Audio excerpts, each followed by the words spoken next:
Hello everyone, आप सभी लोगों का स्वागत है आपके अपने यूट्यूब चैनल स्टडी ग्लॉस पर। मैं हूं डॉक्टर मोनिका और आज हम 27 जनवरी से रिलेटेड जितने भी इम्पोर्टेंट क्वेश्चन बन सकते हैं उन पर डिस्कशन करने वाले हैं। और क्वेश्चन से रिलेटेड जितने भी इम्पोर्टेंट फैक्ट होते हैं साथ में वो भी मैं आपको बताऊंगी। ये हमारा टेलीग्राम है, यहाँ पर आपको क्विज अवेलेबल हो जाएगी और इस लेक्चर की PDF भी आपको यहाँ मिल जाएगी। ये आपके लिए आज का मोटिवेशनल कोट है। सफलता पाने के लिए पहले हमें यह विश्वास करना होगा कि हम कर सकते हैं। तो इसी मोटिवेशनल कोट के साथ में हम स्टार्ट करते हैं आज का सेशन।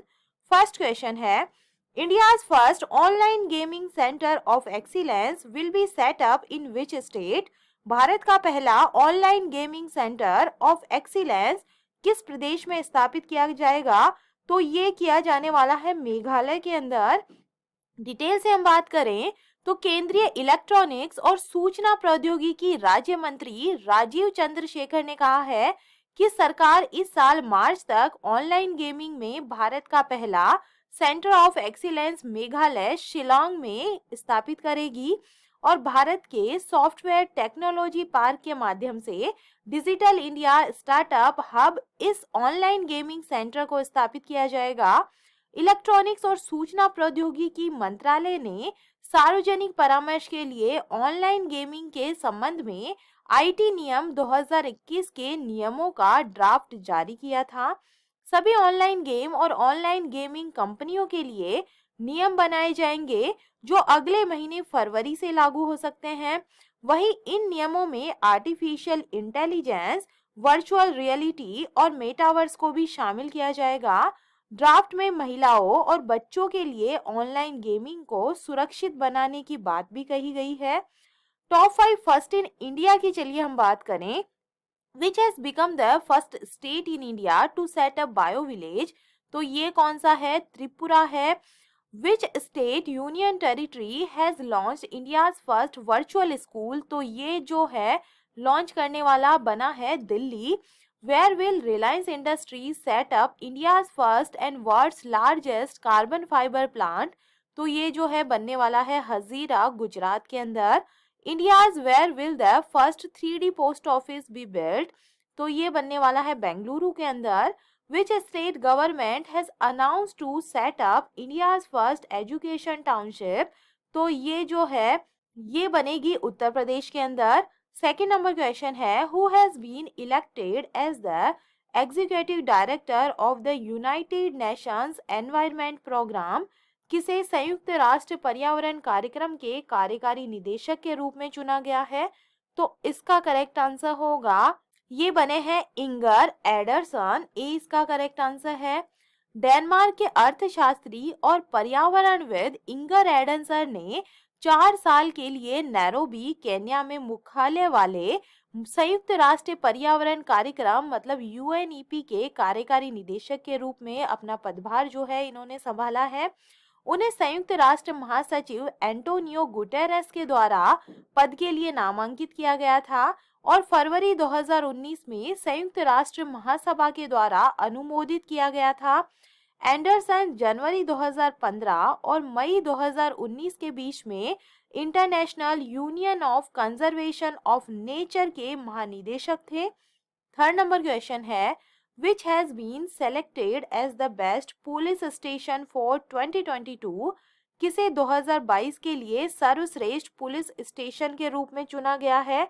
तो इसका करेक्ट आंसर होगा, ये चुना गया है अस्का पुलिस स्टेशन को। ए इसका करेक्ट आंसर है। इसके बारे में डिटेल से बात करें तो राष्ट्रीय कृषि विज्ञान परिसर नई दिल्ली में आयोजित DGSP IGSP सम्मेलन 2022 के दौरान गृह मंत्री अमित शाह ने ओडिशा के गंजम जिले के अस्का पुलिस थाने को नंबर 1 पुलिस थाने के रूप में पुरस्कृत किया है।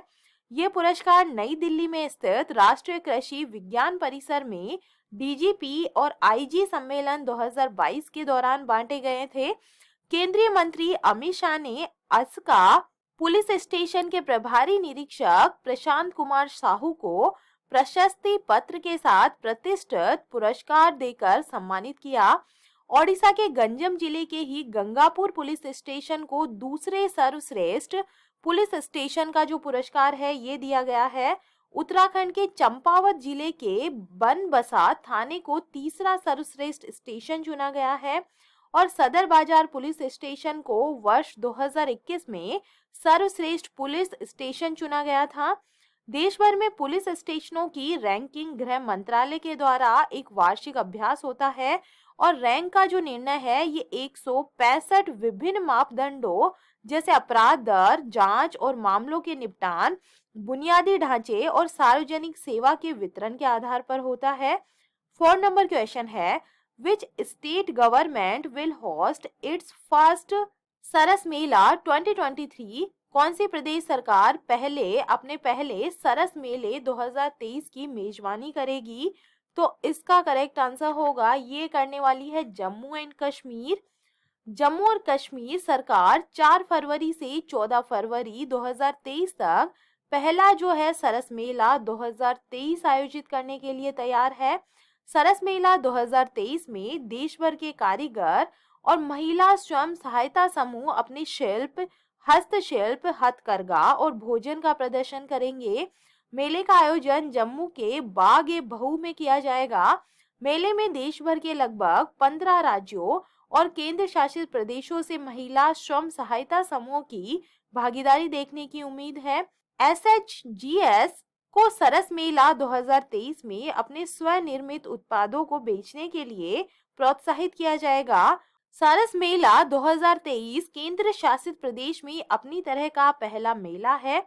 मेला 11 दिवसीय प्रदर्शनी होगी जो कई सांस्कृतिक कार्यक्रमों, सहायता और कई सरकारी योजनाओं और अभियानों पर नाटकों का गवाह बनने जा रही है। ये ग्रामीण विकास मंत्रालय के मार्गदर्शन में आयोजित किया जाता है। 5 नंबर क्वेश्चन है, Who has been appointed as the administrator of Shooting World Cup 2023? कौन शूटिंग विश्व कप 2023 के प्रशासक नियुक्त हुए हैं? तो इसका करेक्ट आंसर होगा, ये बने हैं अर्जुन कुमार सिकरी बने हैं। सी इसका करेक्ट आंसर है। दिल्ली उच्च न्यायालय ने मार्च में भारत में होने वाले आगामी अंतर्राष्ट्रीय निशानेबाजी खेल महासंघ विश्व कप के लिए धन के उपयोग की देखरेख के लिए सुप्रीम कोर्ट के पूर्व न्यायाधीश न्यायमूर्ति अर्जुन कुमार सिकरी को एक प्रशासक के रूप में नियुक्त किया है। मुख्य न्यायाधीश सतीश चंद्र शर्मा और न्यायमूर्ति सुब्रमण्यम प्रसाद की खंडपीठ का फैसला national rifle association of India के द्वारा स्पोर्ट्स कोड कंडक्ट के संबंध में उच्च न्यायालय के पहले के आदेश के अनुसार केंद्र से फंड प्रतिबंध पर एक आवेदन के बाद में आया था। जो धनराशि जारी करने का प्रस्ताव है उसे समिति के माध्यम से पारित किया जाना चाहिए और समिति को विश्व कप आयोजन के समापन पर अदालत के समक्ष एक सीलबंद कवर में अपनी रिपोर्ट प्रस्तुत करनी चाहिए। 6 नंबर क्वेश्चन है, which state chief minister has set a target of marketing the state the country's first green state by 2025? किस राज्य के मुख्यमंत्री ने राज्य को देश का पहला हरित राज्य बनाने का लक्ष्य 2025 तक रखा है? तो इसका करेक्ट आंसर होगा, ये रखा है हिमाचल प्रदेश गवर्नमेंट के द्वारा। मुख्यमंत्री सुखविंदर सिंह सुक्खू ने ऊर्जा क्षेत्र और हिमाचल प्रदेश राज्य विद्युत बोर्ड लिमिटेड से संबंधित वरिष्ठ अधिकारियों की बैठक की अध्यक्षता की है। उन्होंने कहा है कि प्रदेश सरकार ने जल विद्युत, हाइड्रोजन और सौर ऊर्जा का दोहन करने तथा हिमाचल को वर्ष 2025 तक देश का पहला हरित राज्य बनाने का लक्ष्य रखा है, जिससे प्रदेश के औद्योगिक उत्पाद को हरित उत्पादों के रूप में बेहतर मूल्य एवं निर्यात में प्राथमिकता प्राप्त होगी। वर्तमान प्रणाली का नवीनीकरण और राज्य के विकास के दृष्टिगत हरित ऊर्जा का दोहन अति आवश्यक है। उन्होंने अधिकारियों को वर्तमान ऊर्जा नीति में आवश्यक बदलाव लाने और 5 मेगावाट क्षमता तक की सभी सौर ऊर्जा परियोजनाएं आवंटन करने के लिए खुली रखने के निर्देश दिए हैं। राज्य सरकार सौर ऊर्जा संयंत्रों में निवेश करेगी। वर्ष 2023 से 2024 की जो अवधि है, इसके दौरान प्रदेश भर में 500 मेगावाट क्षमता की सौर परियोजनाएं स्थापित की जाएगी, जिसमें कम से कम 200 मेगावाट क्षमता की परियोजनाएं हिमाचल प्रदेश ऊर्जा निगम लिमिटेड के द्वारा स्थापित की जाएगी। इसके दृष्टिगत 17 मेगावाट क्षमता के लिए भूमि चिन्हित की जा चुकी है और अन्य स्थलों को भी शीघ्र ही अंतिम रूप दिया जाएगा। 7 नंबर क्वेश्चन है, where has the Indian navy conducted the AMPHEX 2023 mega exercise? भारतीय नौसेना ने कहां एमफैक्स 2023 मेगा अभ्यास आयोजित किया है? तो इसका करेक्ट आंसर होगा, ये किया गया है आंध्र प्रदेश के अंदर। 20 का करेक्ट आंसर है। भारतीय नौसेना ने आंध्र प्रदेश में काकीनाडा के पास भारतीय सेना और भारतीय वायुसेना के साथ 6 दिवसीय मेगा सैन्य अभ्यास किया है। सबसे बड़ा द्विवार्षिक त्रिसेवा उभयचर अभ्यास एमफैक्स 2023 जो है, ये 17 से 22 जनवरी तक जो है ये आयोजित किया गया था। ये अभ्यास युद्ध, राष्ट्रीय आपदाओं और तटीय सुरक्षा परिवर्तन के दौरान भारतीय नौसेना और सेना की तैयारियों की समीक्षा करने के लिए है। यह अभ्यास काकीनाडा तट से दूर काकीनाडा ग्रामीण मंडल के सूर्य रावपेटा गांव में नौसेना एनकलेव के पास आयोजित किया जा रहा है। भारतीय नौसेना के पिछवाड़े माने जाने वाले क्षेत्र हिंद महासागर में चीन की बढ़ती सैन्य घुसपैठ पर बढ़ती चिंताओं के बीच में यह अभ्यास हुआ है।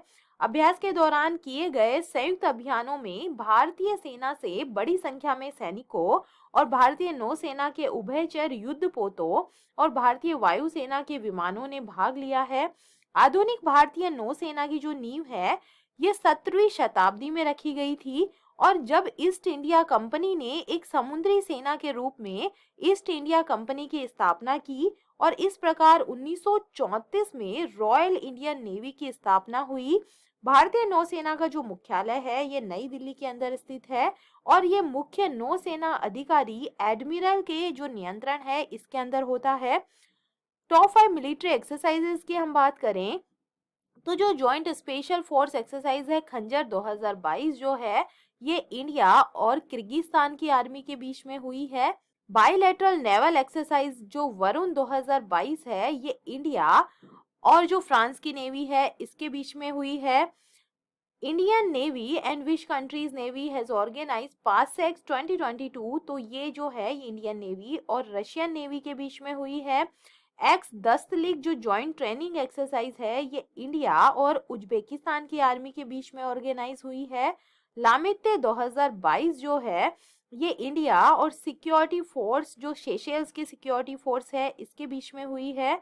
8 नंबर क्वेश्चन है, who has started the ops alert exercise ahead of Republic day?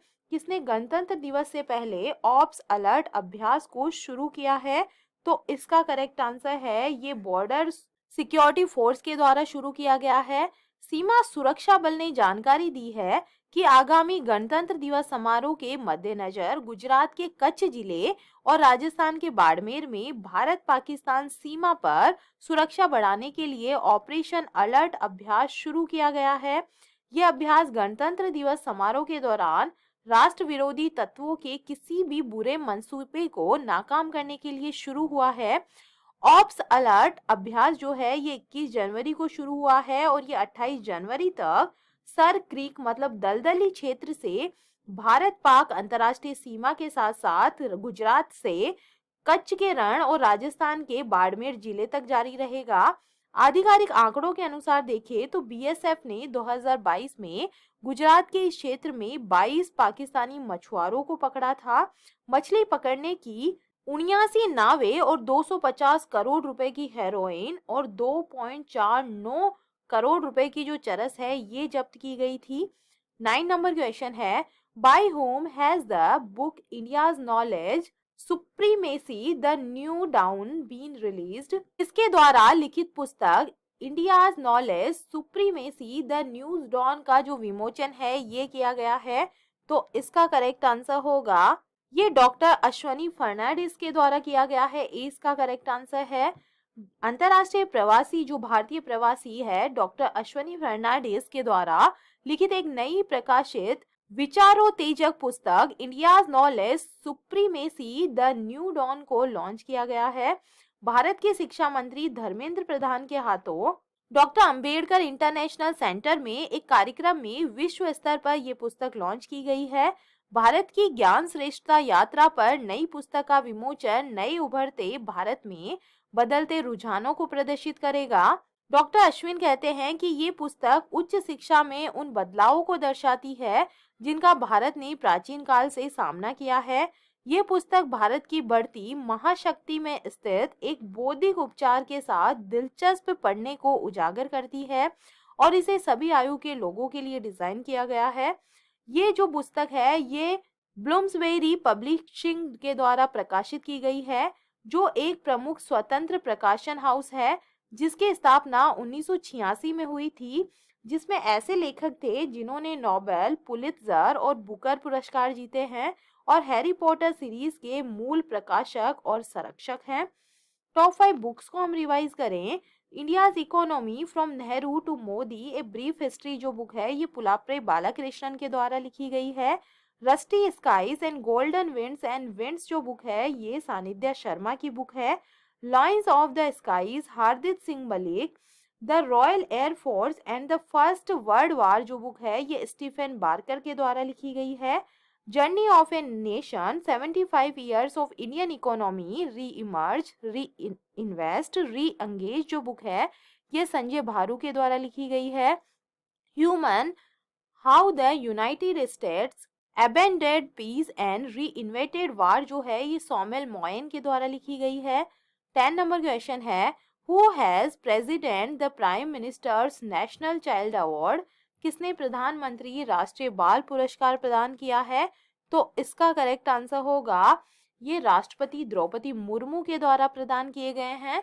राष्ट्रपति द्रौपदी मुर्मू ने नई दिल्ली में एक समारोह में प्रधानमंत्री राष्ट्रीय बाल पुरस्कार से सम्मानित किया है। इस वर्ष 11 बच्चों को प्रधानमंत्री राष्ट्रीय बाल पुरस्कार के लिए चुना गया है, जिसमें से 4 कला और संस्कृति के क्षेत्र से हैं, एक बहादुरी के लिए है, 2 नवाचार के लिए हैं और एक सामाजिक सेवा के लिए और 3 खेल के लिए हैं। देश भर के 11 बच्चों में 6 लड़के और 5 लड़कियां हैं। प्रधानमंत्री राष्ट्रीय बाल पुरस्कार के विजेताओं को एक प्रमाण पत्र के साथ में एक पदक मिलता है। इसके अलावा उन्हें 1 लाख रुपए की राशि भी मिलती है। इसके अलावा वे हर साल 26 जनवरी को राजपथ में गणतंत्र दिवस परेड में भी हिस्सा लेते हैं। बहादुरी और साहस के कार्यों के लिए बच्चों को पुरस्कृत करने के लिए प्रधानमंत्री राष्ट्रीय बाल पुरस्कार 1996 में स्थापित किया गया था। सरकार बच्चों की असाधारण उपलब्धि को मान्यता दे रहे हैं और 1990 के दशक से 6 श्रेणियों में प्रधानमंत्री राष्ट्रीय बाल पुरस्कार प्रदान कर रही है। 2018 में इस पुरस्कार का नाम बदलकर बाल शक्ति पुरस्कार कर दिया गया है, जिसमें पुरस्कार पाने वालों के लिए बहादुरी और साहसी कार्य करने वाले बच्चों को भी शामिल किया गया है। चलिए कल के जो एमसीक्यू है उन्हें हम रिवाइज कर लेते हैं। फर्स्ट नंबर क्वेश्चन है 74वें गणतंत्र दिवस की परेड में इस बार कुल कितनी झांकियों का प्रदर्शन किया जाएगा? तो 30 झांकियों का प्रदर्शन इस बार किया गया है। सेकेंड नंबर क्वेश्चन है हिंदुस्तान यूनिलीवर ने प्लास्टिक अपशिष्ट प्रबंधन पहल के लिए किसके साथ में सहयोग किया है? तो ये सहयोग हुआ है यूएनडीपी के साथ में।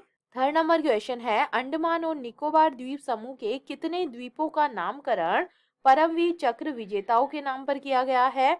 तो ये किया गया है 21 द्वीपों का नामकरण। 4 नंबर क्वेश्चन है बिजनेस 20 इंसेप्शन मीटिंग किस राज्य में आयोजित की जा रही है? तो ये गुजरात के अंदर आयोजित की जा रही है। 5 नंबर क्वेश्चन है भारतीय नौसेना में शामिल की गई 5वीं कलवारी श्रेणी की पनडुब्बी का नाम क्या है? तो इसका नाम है आईएनएस वागीर। 6 नंबर क्वेश्चन है राष्ट्रीय एड्स नियंत्रण संगठन ने कहाँ सबसे बड़ी मानव लाल रिबन श्रृंखला बनाई है? तो इसका करेक्ट आंसर होगा ये ओडिशा के अंदर भुवनेश्वर में बनाई गई है। 7 नंबर क्वेश्चन है किस राज्य की पुलिस ने साइबर कांग्रेस पहल की शुरुआत की है? तो ये तेलंगाना पुलिस के द्वारा की गई है। 8 नंबर क्वेश्चन है किस राज्य सरकार ने स्कूल ऑफ एमिनेंस परियोजना की शुरुआत की है? तो ये पंजाब गवर्नमेंट के द्वारा की गई है। 9 नंबर क्वेश्चन है किसने national sports club of India snooker open crown 2023 जीता है? तो ये लक्ष्मण रावत ने जीता है। 10 नंबर क्वेश्चन है पर्यटन मंत्रालय के द्वारा पहला विश्व पर्यटन निवेशक शिखर सम्मेलन किस शहर में आयोजित किया जाएगा? तो ये किया जाएगा न्यू दिल्ली के अंदर, ए इसका करेक्ट आंसर है। और ये था कल का स्टडी ग्लॉस क्वेश्चन। किस राज्य के जग्गा मिशन ने यूएल हैबिटेट का वर्ल्ड हैबिटेट अवार्ड 2023 जीता है? तो इसका करेक्ट आंसर है ये ओडिशा के जग्गा मिशन ने जीता है। ए इसका करेक्ट आंसर है। और ये है आप लोग के लिए आज का स्टडी ग्लॉस क्वेश्चन। नासा के नए मुख्य प्रायोगिक विद के रूप में किसे नियुक्त किया गया है? तो इसका आंसर आप मुझे कमेंट सेक्शन में दीजिएगा। ये हमारा टेलीग्राम है, यहाँ पर आपको क्विज अवेलेबल हो जाएगी और इस लेक्चर की पीडीएफ भी आपको यहाँ मिल जाएगी। आई होप आपको सेशंस पसंद आ रहे होंगे। अगर पसंद आ रहे हैं तो इन्हें लाइक कीजिए, अपने दोस्तों के साथ में शेयर कीजिएगा। तो चलिए मिलते हैं हम एक नए सेशन के साथ में। Thank you.